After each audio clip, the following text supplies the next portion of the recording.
Welcome to This Explainer. Today we're going to do something truly fascinating. We are going to track the biological ticking clock of a psychedelic experience, literally minute by minute, starting from the exact moment of ingestion.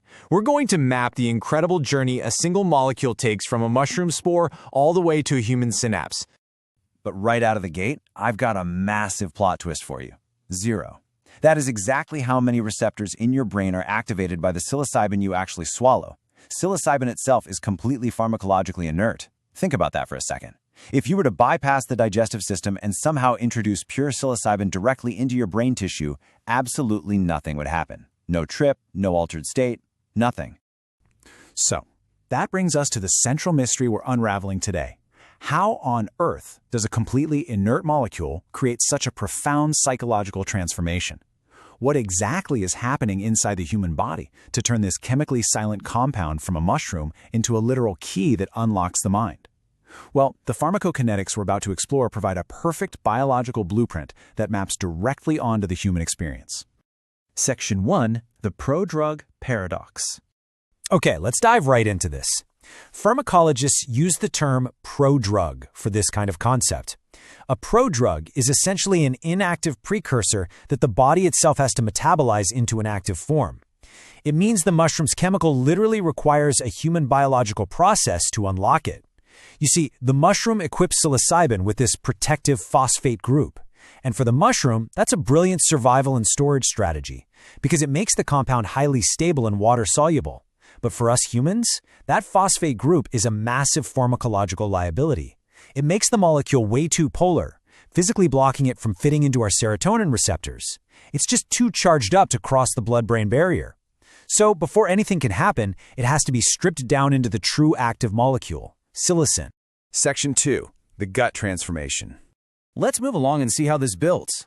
This crucial chemical stripping process begins the moment the substance hits our digestive tract. First, it dissolves in the stomach. Those first 15 to 30 minutes of our chronological timeline, they're entirely about dissolution and transit. But the stomach isn't actually where the magic happens. The payload needs to empty into the small intestine first. And this right here is exactly why clinical protocols heavily recommend fasting for 4 to 6 hours before a session. On an empty stomach, gastric emptying takes just 15 to 30 minutes. Boom, you're on your way. But on a full stomach, that process can drag out for 2 hours, which leads to a really frustrating, unpredictable onset. Now, once it finally hits the small intestine, it encounters an enzyme called alkaline phosphatase, or ALP. And here's what's so cool about this. ALP is just a completely ubiquitous, everyday digestive enzyme lining your gut and your liver. It did not evolve specifically to process psychedelics. It's literally just there to process normal dietary nutrients. But the mushroom essentially exploits this everyday human enzyme. The ALP chemically cleaves off that protective phosphate group we talked about, instantly birthing the active fat-soluble molecule we need, psilocin. But it's not smooth sailing yet, because the journey through the liver is an absolute gauntlet. A foundational 2002 pharmacokinetic study by researcher Felix Hassler found that only 52.7% of the ingested psilocybin actually survives this first-pass liver metabolism. So just over half of what you took actually makes it into your systemic blood circulation as active psilocin. It's practically a coin toss. Section 3. Crossing the barrier. Now that we finally have circulating psilocin, it has to navigate the body's ultimate security system to actually reach your consciousness, the blood-brain barrier.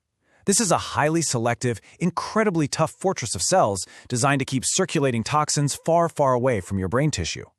But because our gut enzymes just successfully stripped away that clunky phosphate group, our newly minted psilocin molecule now has a low molecular weight and what scientists call moderate lipophilicity, which just means it's fat-soluble. And this is the game changer. It allows the psilocin to effortlessly bypass the barrier through passive transcellular diffusion. It literally melts right through those cell membranes and slips into the brain.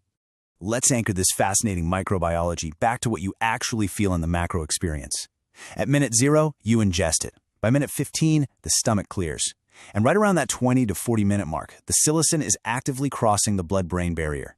That exact moment of physiological transit directly causes that subtle brightening of perception, that slight loosening of reality that people typically start to feel right at the 20 to 40 minute window. The biology perfectly, beautifully dictates the subjective timeline. Section 4. The 90-minute peak.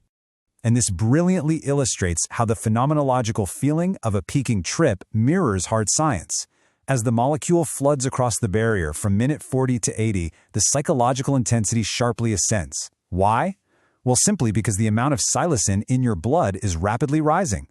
Right at the 90-minute mark, you hit what pharmacologists call Tmax, the absolute maximum plasma concentration. The trip peaks precisely when your blood saturation peaks, plateauing there until about the 2-hour mark. It really is an incredibly elegant equation. Peak blood plasma equals peak receptor occupancy, which directly equals the peak altered state. The subjective, often completely mystical intensity of the experience is beautifully, mathematically tied to the exact maximum number of 5-HT2A serotonin receptors being bound by psilocybin deep in the layers of your prefrontal cortex.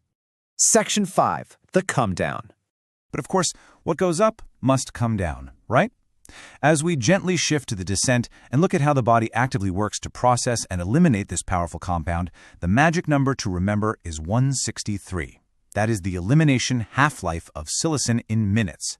Practically speaking, this means that every 163 minutes, so about 2.7 hours, after you hit that peak, the plasma psilocin levels in your blood drop by exactly 50%.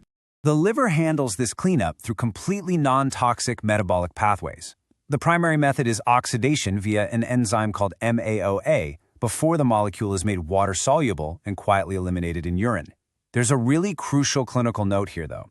Because MAOA is the primary cleanup crew, if someone takes a monoamine oxidase inhibitor, an MAOI, which you find in certain antidepressants, it blocks this natural elimination pathway. That can unpredictably extend and intensify the entire timeline, which is why that combination is so closely monitored.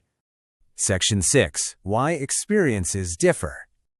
So, we have this beautifully predictable pharmacokinetic wave. Yet, this brings up a massive question. If the biological timeline is so incredibly reliable, why can the exact same milligram dose send two different people to entirely different cognitive spaces? Well, let's unpack this fast. The answer lies in the wild variability of humans. On the biological side, we've got genetic wildcards. Take the CYP2D6 enzyme, which helps clear the drug. Genetic variations for this enzyme span a 10,000-fold range of efficiency across the population. 10,000? Plus, your unique gut microbiome totally changes how much psilocin you convert. And then, jumping over to the psychological side, you have set and setting, your mental readiness, your physical environment, and the baseline connectivity of your brain's default mode network. It is a huge mix of variables. So, the crucial point here is that individual biology profoundly alters the actual math. Take volume of distribution, which is basically how a drug disperses into your tissues. Psilocin absolutely loves to hang out in fat tissue. Because of this, a person's body fat composition literally dilutes the peak plasma concentration in their blood. Two people taking the exact same 25 milligram pill will have totally different amounts of the drug actually reaching their brain based on body composition alone. This is the exact scientific justification for why clinical trials rely on weight-based dosing. Ultimately, to really understand this, we have to separate pharmacokinetics from pharmacodynamics.